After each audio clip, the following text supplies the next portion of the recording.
Subscribe now and press the bell icon. Never miss an update.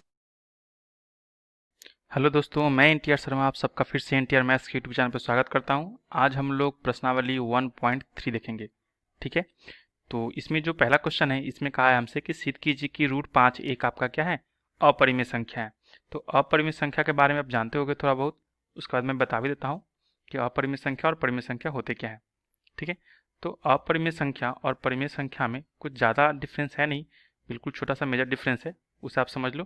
देखिए, जो आपका वास्तविक संख्या होता है, जो चैप्टर का नाम है आपका वास्तविक संख्या, इंग्लिश में इसको बोलते हैं हम लोग रियल नंबर। ठीक है, इसे दो भागों में बांटा गया है। एक भाग आता है आपका परिमेय संख्या का, एक भाग आता है आपका परिमेय संख्या, और दूसरा भाग आता है आपका अपरिमेय संख्या। अपरिमेय संख्या, इंग्लिश में इसको परिमेय संख्या को बोलते हैं हम लोग रेशनल नंबर,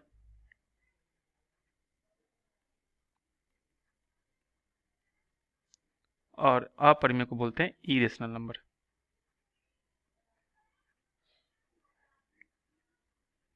ठीक है, रेशनल नंबर में परिमेय संख्या को हम लोग क्या करते हैं कि p बटे क्यू के फॉर्मेट में लिख सकते हैं, यानी कि आपका कोई भिन्न हो गया। एग्जाम्पल के तौर पे समझे, जैसे कि आपका 2/3 हुआ, माइनस का 4/5 हुआ, 1.1/2 हुआ, 4 हुआ, 5 हुआ, ये सारे के सारे क्या है आपके रेशनल नंबर है, यानी कि परिमेय संख्या। वहीं पे अगर डेसिमल में बात करें, अगर हम इसको डेसिमल में समझना चाहें तो 2.45 समथिंग, 3.1423 या फिर 3.124, इस पर रेखिंग लगा दीजिए, 3.14444444 और डॉट डॉट डॉट। इसका मतलब ये आपका क्या है, परिमेय संख्या ही है।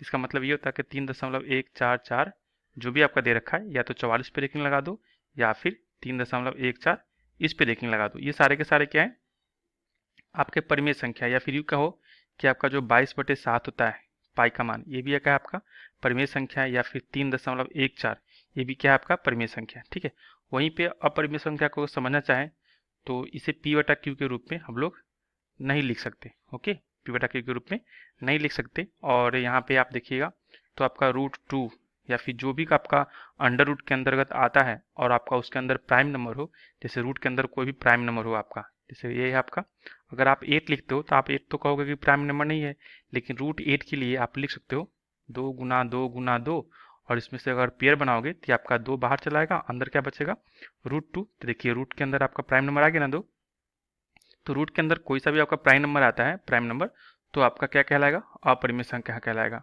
वहीं अगर डेसिमल की बात करें, डेसिमल में अगर चेक करना हो तो इसमें क्या होता है कि आप कोई भी नंबर हो, जैसे कि मान लीजिए कि 1.12 1 2 1 2 3 1 2 3 4, ठीक है, और डॉट डॉट डॉट कर दे ऐसा, इसका मतलब ये होता है कि आपका जो ये संख्या है ये रिपीटिंग नहीं हो रहा है। 1 2 1 2 3 1 2 3 4, आगे भी क्या होगा 1 2 3 4 5 समथिंग ऐसा आ जाएगा, यानी कोई रिपीट नहीं हो रहा है, यानी कि हम इसको स्टॉप नहीं कर सकते हैं रेकरिंग लगा के, या फिर किसी भी तरह से स्टॉप नहीं किया जा सकता, ये आगे की संख्या चलता चला जाएगा। तो क्या कहेंगे इस संख्या को कि आपका इरेशनल नंबर है। ओके, या फिर कोई सिंबल में देखिए ये आपका पाई भी क्या है आपका इरेशनल नंबर है। ओके, दो चीज़ समझिए आप, एक आपका पाई, और पाई का जो वैल्यू होता है आपका 22/7 और 3.14, इन दोनों में एग्जाम में काफ़ी सारे क्वेश्चन बनते हैं।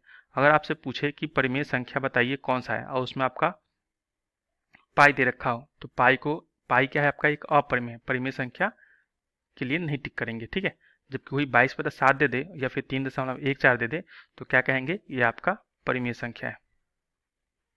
ये थोड़ा सा कंफ्यूजन क्वेश्चन होता है, इसलिए आप इसको ध्यान दीजिएगा। दूसरी बात ये समझिए कि आप सोच रहे होंगे कि पाई का ही वैल्यू तो 22/7 होता है या फिर 3.14 होता है, तो ऐसा बिल्कुल नहीं है। पाई का जो अप्रोक्सीमेट वैल्यू होता है वो आपका 3.14 के समथिंग आता है, और ये जो आपका 3.14 है इसके अप्रोक्सीमेट वैल्यू आपका 22/7 होता है। पाई का एक्चुअल वैल्यू 3.14 नहीं, इसका अनंत होता है, 3.14 2 8 5 7 और बहुत सारे होते हैं, इसके कभी स्टॉप नहीं होता है, या बढ़ते जाता है। हम लोग बस डेसिमल के बाद 2 डिजिट लेते हैं, और ये 2 डिजिट को यानी 3.14 को अगर फ्रैक्शन के रूप में चेंज करें p/q के रूप में, तो 22/7 हम लोग लिख लेते हैं। ओके, तो इतना आप समझ गए। अब चलिए प्रूफ करने का जो है हम लोग उसे समझते हैं, कैसे प्रूफ करेंगे। देखिए यहाँ पे क्या है, आपको रूट 5 को प्रूफ करना है। ये जो आपका रूट 5 है, इसमें बोला है कि अपरिमेय संख्या। तो इसका जो प्रूफ करने का तो जो तरीका होता है, ये थोड़ा सा उल्टा किस्म का तरीका होता है, जिसे आप पहली बार शायद देखोगे। ये जो आप सबसे पहले क्या माना जाता है, जो दे रखा है ना, बिल्कुल उसके आप अपोजिट मान लो। जैसे आपका दे रखा है रूट 5 क्या है, आपका अपरिमेय संख्या है, तो आप ये मान के चलो कि रूट 5 क्या है, आपका परिमेय संख्या है। ओके, तो हम लोग यहाँ क्या करेंगे कि इसके बिल्कुल विपरीत मानेंगे, यानी कि इसको विरोध करेंगे। ठीक है, यानी कि विरोधाभास से। ठीक है, विरोधाभास यानी कि जो दे रखा है उसके बिल्कुल अपोजिट मान के चल रहे हैं हम लोग। तो विरोधाभास द्वारा हम ये जानते हैं, ये थोड़ा सा लैंग्वेज वाला होता है क्वेश्चन, इसलिए लैंग्वेज लिखना जरूरी है। तो आप लोग भी लैंग्वेज लिखते चलो ताकि एग्जाम में आप ये लिख सको। ठीक है, विरोधाभास से यह हम जानते मानते हैं ना, विरोधाभास से हमको मानना पड़ेगा ये। तो मानते हैं कि रूट 5 जो है आपका एक क्या है, परिमेय संख्या। ऐसा मान रहे हैं, एक्चुअली में है नहीं, बस हम मान रहे हैं परिमेय संख्या है। ठीक है, अब क्या होगा, अगर हम ऐसा माने हैं तो परिमेय संख्या को हम लोग किस तरह से लिखते हैं, यहाँ पे लिखा कि माना कि रूट 5 जो है आपका, रूट 5 जो है आपका परिमेय संख्या है। और परिमेय संख्या को हम लोग लिख सकते हैं p बटे क्यू के रूप में या फिर a बटे b के रूप में, जहाँ पे हम कह सकते हैं कि a और b जो है आपका कोई पूर्णांक है, कोई पूर्णांक है। ठीक है, कोई पूर्णांक है आपका। अब आगे क्या करेंगे, अगर ये आपका परिमेय संख्या है, और तो अगर परिमेय संख्या कोई पूर्णांक है, जहाँ पे आप लिख लो एक और लाइन कि b equal to not zero, यानी b जो है जीरो के बराबर नहीं है। अब क्या करना है हमें, अब हमें करना है कि दोनों तरफ आप स्क्वायर कर दो इसका। क्या करो, दोनों तरफ स्क्वायर करने पर, दोनों तरफ स्क्वायर मतलब कि वर्ग करने पर, अगर दोनों तरफ वर्ग कीजिएगा तो आप देखिएगा कि रूट 5 का भी आपको स्क्वायर करना पड़ जाएगा, और यहाँ पे आपका a बटा b है, इसका भी स्क्वायर करना पड़ जाएगा। तो जब स्क्वायर कीजिएगा तो ये रूट 5 जो है आपका, ये सिर्फ 5 आ जाएगा, यहाँ पे स्क्वायर से रूट खत्म हो जाएगा, और ये आपका आ जाएगा a स्क्वायर बटे b स्क्वायर। इतना ठीक है। अब चलिए इसका आगे का देखते हैं। ठीक है, अब इसके बाद क्या करेंगे, अगर ऐसा कुछ है तो आप यहाँ पे देखिए कि इसके लिए आप यहाँ पर लिख सकते हो कि a स्क्वायर के लिए ये जो आपका b स्क्वायर नीचे ये आपका क्रॉस गुना होकर यहाँ पे इससे गुना हो जाएगा, तो 5b स्क्वायर इक्वल टू आपका a स्क्वायर आएगा। ठीक है, 5b square equal to a square, इसका मतलब ये हो गया, दैट मीन्स कि a स्क्वायर इक्वल टू आप 5b स्क्वायर लिख सकते हो। ठीक है, अब ये चीज़ देखिए कि a square equal to 5b square है, 5b स्क्वायर मतलब कि 5 गुने b स्क्वायर है। इसका मतलब ये हुआ कि a स्क्वायर का जो भी कुछ वैल्यू है उसमें क्या है कि 5 का ये मल्टीपल है। अगर 5 का मल्टीपल है तो दैट मीन्स कि a स्क्वायर का जो भी वैल्यू होगा वो 5 से डिविजिबल भी होगा। ठीक है, तो 5 से डिविजिबल है, इसका हम लिख सकते हैं कि यह दर्शाता है a स्क्वायर जो है, a स्क्वायर का मान यह दर्शाता है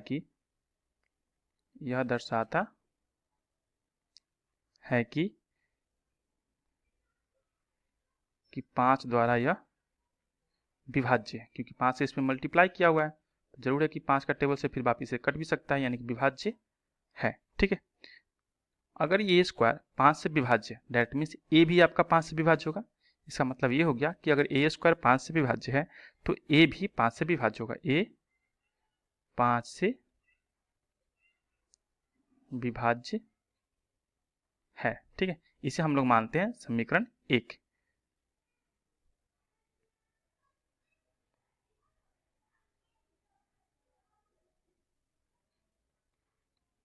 चलिए अब आगे देखते हैं। चाहे इसे भी आप मान लो, एक यहाँ पे आपका दे रखा है ना ये वाला मान, हम लोग इसे भी लिख लेते थोड़ा सा। यहाँ पे क्या लिखा हुआ आपका कि ए स्क्वायर इक्वल टू हमारा आया है 5b स्क्वायर, इसे मान लेते हैं हम लोग 1, और ये जो आपका आया है ए स्क्वायर जो है 5 से विभाज्य है, ए 5 से, इसे मान लेते हैं हम समीकरण 2 इक्वेशन 2। अब आगे चलते हैं।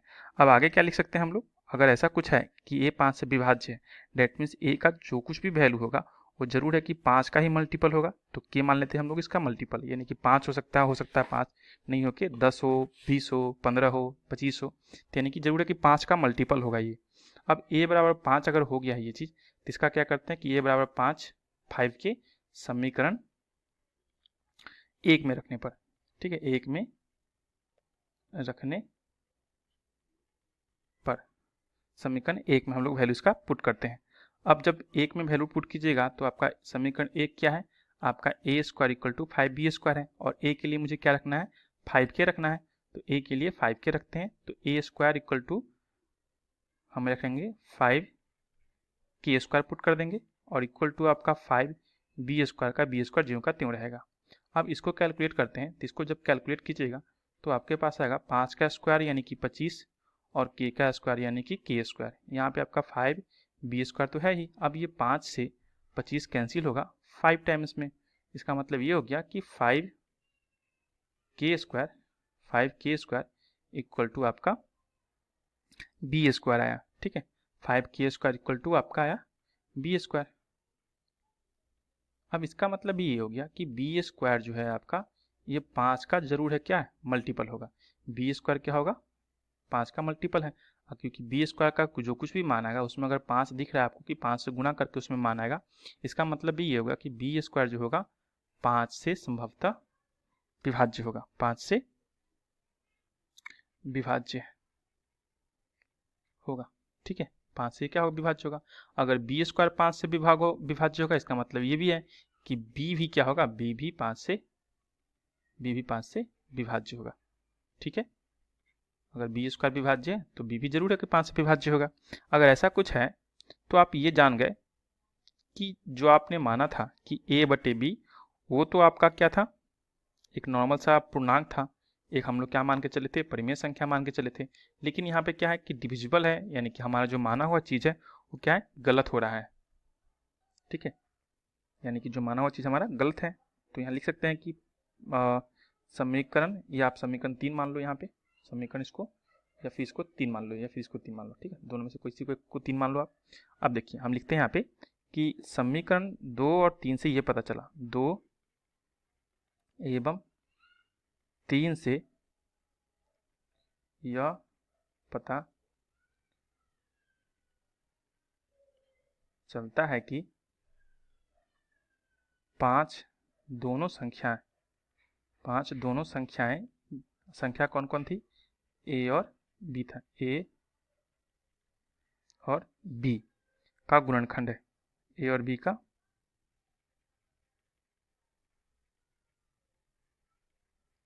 गुणनखंड है, ठीक है। अगर ये गुणनखंड है तो हम लोगों ने क्या माना था कि a जो √5 है आपका, क्या है आपका, कि a बटे b के फॉर्मेट में है, और a बटे b के फॉर्मेट होने के साथ साथ ये कोई पूर्णांक है। और यहाँ एक चीज़ और लिख सकते हो आप कि a और b जो है, a और b सअभाज्य संख्या है, ठीक है,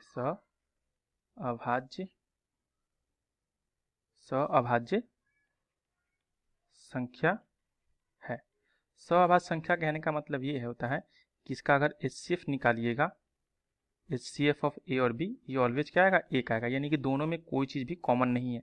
अगर दोनों में कोई चीज़ कॉमन नहीं था तो यहाँ पे देखिए आप कि आपका 5 से डिविजिबल है, यानी कि 5 तो आपका कॉमन हो रहा था।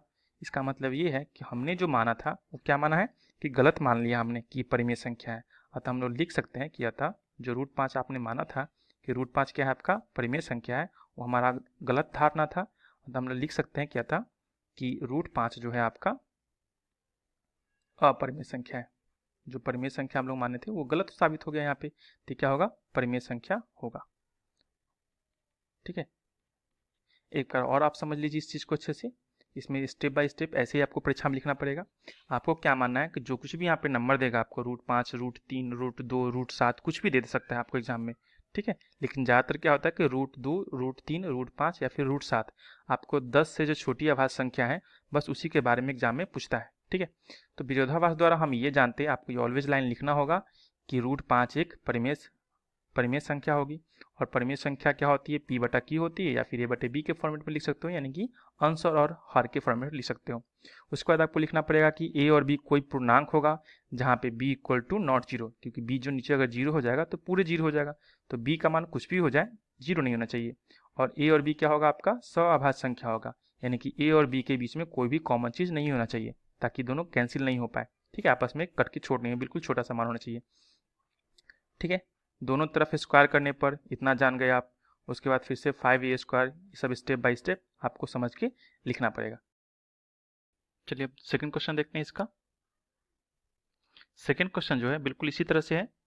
सिद्ध कीजिए कि 3 + 2√5 एक अपरिमेय संख्या है। तो यहाँ भी क्या मानेंगे हम लोग, विरोधाभास का यूज करेंगे। जो दे रखा है अपरिमेय संख्या, तो हम लोग ये मान के चलेंगे कि ये आपका परिमेय संख्या है। ठीक है, तो माना कि लिखते हैं, माना कि 3 + 2√5 एक क्या है आपका परिमेय संख्या है, एक परिमेय संख्या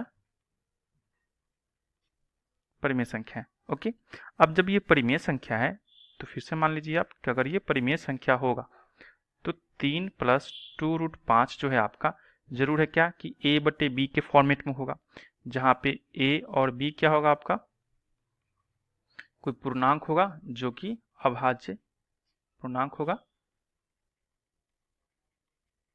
जो कि सअभाज्य संख्या होगा। क्या होगा, सअभाज्य संख्या, यानी इन दोनों का HCF क्या कॉमन होगा, 1 होगा। ठीक है, अब देखिए अगर ऐसा कुछ है तो आप क्या कीजिए, अब इक्वेशन बनाना स्टार्ट कीजिए यहाँ से। ये तो आपका स्टेप हो गया इतना। अब इसके बाद क्या स्टेप करना है आपको, ये आपका देखिए इक्वेशन बनेगा यहाँ पे। तो अगर 2√5 यहाँ पे कीजिएगा तो a/b और ये जो आपका 3 प्लस का है ये आपका इधर माइनस में आ जाएगा। ठीक है, अब देखिए अगर आप √5 को सिंपली देखो तो √5 की, तो a/b -3 तो आपका यहाँ पे था, 2 ऊपर गुना में है तो यहाँ पे क्या आ जाएगा, डिवाइड में नीचे की तरफ आ जाएगा। अगर ये नीचे की तरफ आ गया तो आप 3 के बटे में 1 भी लगा सकते हो। तो गुना कीजिए ऊपर वाले ऊपर को और नीचे वाले को नीचे के साथ, तो a/2 के साथ b जाएगा, तो ये आपका हो जाएगा 2b और माइनस का 3/b, इतना। ठीक है, अब देखिए इसके आगे क्या होगा, ये तो आपको सिंपली इक्वेशन करना था यहाँ तक।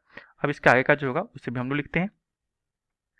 अब इसके आगे का देखिए कि ये जो पार्ट आपका टोटली पार्ट जो आया आपका यहाँ पे, ये वाला पार्ट पूरा, ये क्या आपका है, फ्रैक्शन के रूप में है, यानी कि p/q के रूप में है।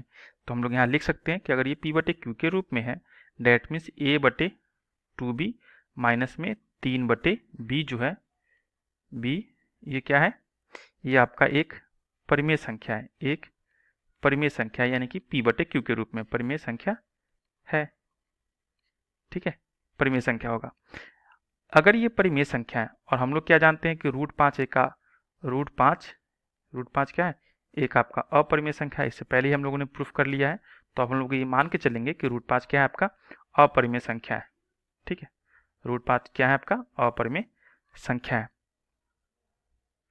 लेकिन हम लोगों ने क्या माना है, √5 तो एक आपका अपरिमेय संख्या है और √5 एक अपरिमेय संख्या है। और यहाँ पे क्या देखिए कि ये जो आपका अपरिमेय संख्या जो है परिमेय संख्या के बराबर कैसे हो सकता है, नहीं ना हो सकता है।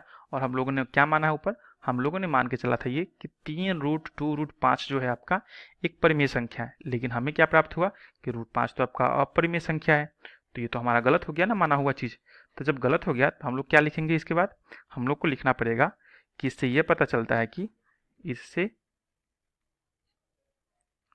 यह मालूम चलता है, जो हम लोगों ने माना था, मालूम चलता है कि जो हमारा धारणा था, हमारा माना हुआ चीज़ यानी कि हमारा जो धारणा था वो क्या हो गया, गलत हो गया, धारणा गलत है। अतः हम लोग कह सकते हैं, अतः हम लोग कह सकते हैं, क्या कह सकते हो आप, कि जो आपको दे रखा था, क्या दे रखा था, 3 + 2√5, 3 + 2√5 यानी कि 3 + 2√5 एक अपरिमेय संख्या, क्योंकि परिमेय संख्या माने थे तो गलत हो गया था, तो आप क्या मानिएगा कि अपरिमेय संख्या है। ठीक है, और यही आपका प्रूव हो गया, यहीं पे यही प्रूफ करना था। तो ये जो आपकी प्रूफ है ये बिल्कुल लाइन बाय लाइन आपको एग्जाम में लिखना पड़ेगा।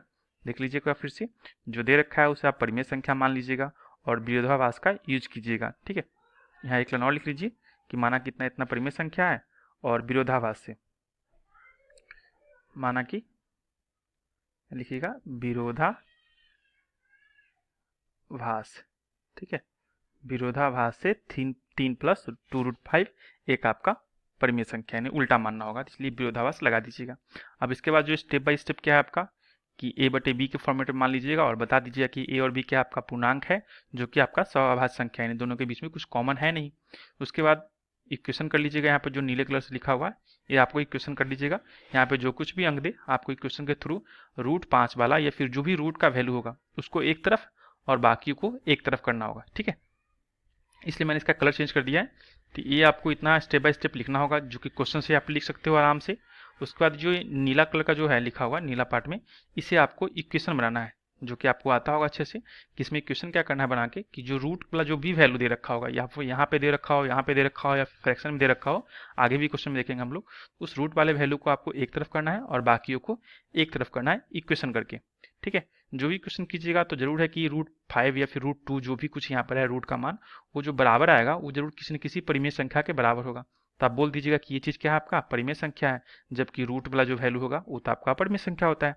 तो अगर ऐसा कुछ होता है तो जो हमें मालूम चलता है क्या कि हमारी धारणा गलत है, और इसे हम लोग ये कह सकते हैं कि जो आपको दे रखा था क्वेश्चन में, यहाँ पे दे रखा है 3 + 2 √5, तो ये आपका परिमेय संख्या है। बस इतना ही स्टेप बाय स्टेप करना है, और ये भी आपको 5 नंबर के एग्जाम में पूछता है, इसलिए आप याद कर लो। अब चलिए नेक्स्ट क्वेश्चन देखते हैं हम लोग। नेक्स्ट क्वेश्चन जो है इसमें भी देखिए कुछ इसी तरह का क्वेश्चन दे रखा है कि इसमें भी सिद्ध करना है। देखिए यहाँ पे सिद्ध कीजिए, फिर से मान लीजिए, तुरंत मानिए जल्दी जल्दी, कि माना कि विरोधाभास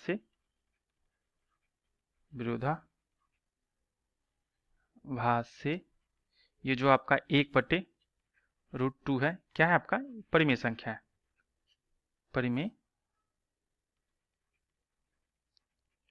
परिमेय संख्या है। अगर ये परिमेय संख्या है, इसका मतलब ये हो गया, फिर से मान लीजिए कि परिमेय संख्या है, तो 1/√2 जो होगा a/b के फॉर्मेट में हो सकता है, जहां पे a और b क्या होगा आपका, a और b कोई पूर्णांक है, a और b क्या है कोई पूर्णांक होगा, या फिर आप लिख दो कि a और b क्या है आपका आपस में सवाभाज्य संख्या है। अब आगे क्या करना है, अगर ऐसा कुछ है तो आप लिखिए कि अब यहाँ से जो आपका इक्वेशन बनाने का प्रोसेस स्टार्ट होगा। तो यहाँ से इक्वेशन कीजिए, आप यहाँ पर लिख दो कि a/b = 1/√2 लिख सकते हो। और 1/√2 अगर नीचे आएगा, नीचे अगर रूट का कोई मान आ जाए तो क्या कीजिएगा, उस टाइम आप इसका हर परिमेयकरण कर दीजिएगा, यानी √2 है तो √2 से गुना कीजिएगा, ऊपर आपका आएगा √2 और नीचे क्या आएगा, √2 में √2 से गुना कीजिएगा तो ये आपका 2 आएगा, और 1 में 2 से √2 से गुना कीजिएगा तो आपका √2 का ही आएगा। अब इसके आगे क्या करना होगा आपको क्या करना है कि मैंने कहा था कि रूट वाला जो वैल्यू है उसको एक तरफ कर लीजिए। तो अगर रूट वाले वैल्यू को अगर आप एक तरफ कीजिएगा तो √2 यहाँ और नीचे का जो 2 है ये आपका इधर मल्टीप्लाई हो जाएगा, तो आपका क्या आएगा 2a/b, यानी √2 क्या माने आ गया 2a/b। इतना तो आ गया आपका।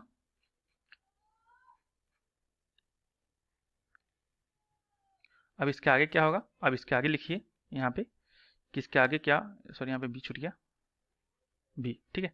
अब इसके आगे क्या होगा कि जो आपका आया 2a/b, ये क्या है आपका एक परिमेय संख्या के फॉर्मेट में आ गया, परिमेय संख्या है, क्योंकि बटा के रूप में जो कुछ भी होता है ये आपका क्या है परिमेय संख्या है। जबकि √2 क्या है, जबकि √2 एक अपरिमेय संख्या होता है, एक अपरिमेय संख्या है, ठीक है, जो कि हमारी धारणा का क्या करता है विरोध करता है, जो कि हमारी धारणा का विरोध करता है, ठीक है। अगर हमारी धारणा का विरोध करता है इसका मतलब ये होगा कि जो दे रखा था आपका 1/√2, 1/√2, अतः 1/√2 क्या होगा एक अपरिमेय संख्या होगा, ठीक है। और ये बात आपको लिख देना है, प्रूफ करना है। ओके, अब चलिए नेक्स्ट क्वेश्चन देखते हैं। नेक्स्ट क्वेश्चन क्या था आपका 7√5। चलिए इसको यहाँ पर देखते हैं 7√5 को। तो 7√5 के लिए भी वही करना है आपको कि माना विरोधाभास से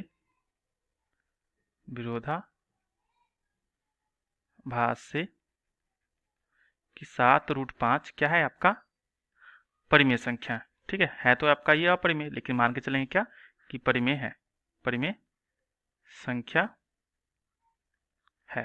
ठीक है, अगर ये परिमेय संख्या है तो 7√5 इक्वल टू आप लिख सकते हो कि a/b। फिर से ये भी मान लीजिए आप कि 7√5 बराबर क्या होगा आपका a/b, जहाँ a और b जो है आपका, a और b जो क्या है आपका, कोई पूर्णांक होगा, कोई पूर्णांक है। ठीक है, अब इतना मान लिया। अब इसके बाद क्या करना है आपको, क्या करना है, सिंपली आपको इक्वेशन बना के रूट वाले भाग को एक तरफ करना है। तो √5 इक्वल टू क्या लिख सकते हो, a/b, और ये 7 ऊपर का है, ये नीचे आकर गुना हो जाएगा इसमें, तो 7 से गुना कर दीजिए। डेट मीन्स ये हो गया आपका कि √5 इक्वल टू a/7b। अगर a/7b है तो यहाँ पे आपको पता चल रहा है कि ये जो आपका मान है a/b के रूप में जो है, a/7b के रूप में जो है, ये आपका क्या है, परिमेय संख्या है। यहाँ लिखिएगा था कि a/7b जो है, जो a/7b ये आपका क्या है, एक परिमेय संख्या है,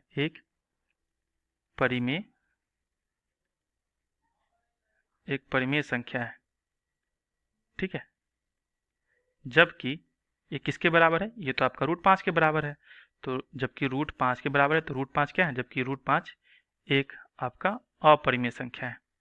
तो कैसे बात भाई पॉसिबल होगा कि ये आपका सॉरी, यहाँ पे अपरिमेय नहीं, परिमेय होगा ना, ये आपका परिमेय होगा। ठीक है, देखिए a/7 भी एक परिमेय संख्या है, जबकि √5 एक अपरिमेय संख्या थी। अपरिमेय संख्या परिमेय संख्या के तो बराबर हो नहीं सकता, अतः हम जो मान चले हैं वो क्या माने, गलत है। अतः हमारी अवधारणा जो है, हमारी धारणा क्या है, धारणा गलत है। यानी जो हम माने थे कि आपका परिमेय संख्या 7√5 वो गलत है। इससे ये साबित होता है इसलिए कि 7√5 क्या होगा, आपका अपरिमेय, 7√5 क्या होगा, आपका अपरिमेय संख्या होगा। ठीक है, ये आपको स्टेप बाय स्टेप लिखना है। अब चलिए एक लास्ट क्वेश्चन बचा हुआ, उसे भी कंप्लीट कर लेते हैं। लास्ट क्वेश्चन में क्या कहा है आपसे कि 7√5, तो तुरंत तुरंत लिखिए, बस आपको तो प्रैक्टिस हो चुका होगा अभी तक, कि माना विरोधाभास से कि 6 प्लस √2 जो है एक क्या है, परिमेय संख्या है। जो रहेगा बिल्कुल उसका अपोजिट मानना है, परिमेय संख्या है। इसलिए कि 6 प्लस √2 जो होगा a/b के रूप में होगा, क्योंकि a/b परिमेय संख्या का फॉर्मेट होता है, तो a/b होगा। अब यहाँ पे लिख दो कि a और b क्या होगा, कोई सा भी a और b कोई पूर्णांक है, कोई पूर्णांक होगा यहाँ पे। अब इसके आगे क्या करना है, आपको इक्वेशन बनाना है और रूट वाले भाग को एक तरफ करना है। तो √2 को अगर निकालिएगा तो a/b, और ये आपको जो 6 है ये आपका इधर माइनस में आ जाएगा 6। डेट मीन्स क्या होगा कि √2 इक्वल टू a माइनस में जब एलसीएम लीजिएगा तो आपका b आएगा पूरी, और ये आपका 6b आएगा।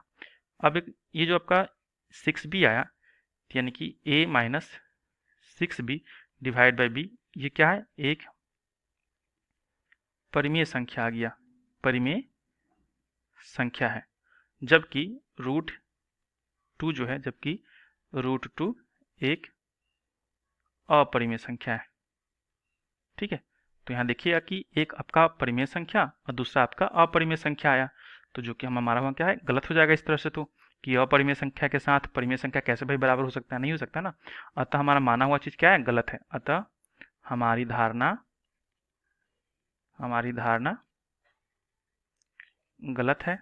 इसलिए हम लोग कह सकते हैं कि जो आपको गिवन था, क्या था गिवन, 6√2, यह एक अपरिमेय संख्या है, यह एक अपरिमेय संख्या है। और यही बात आपको प्रूफ करनी थी, यह बात प्रूफ हो गया। तो आशा करता हूँ आपको ये वीडियो अच्छा लगा होगा और आपने अच्छे से समझ लिया होगा। तो जो आपका जनरली क्वेश्चन जो बनता है वो इसी तरह से पूछेगा, या तो 2 + 3 रूट दे देगा, √3 दे देगा, वगैरह वगैरह। आपका फॉर्मेट यही रहने वाला है। ठीक है, तो आप कर पाओगे अच्छे से। और इसके आगे का जो चैप्टर है हम लोग नेक्स्ट वीडियो में कंटिन्यू करेंगे। तब तक बने रहिए। थैंक्स। ठीक है, धन्यवाद।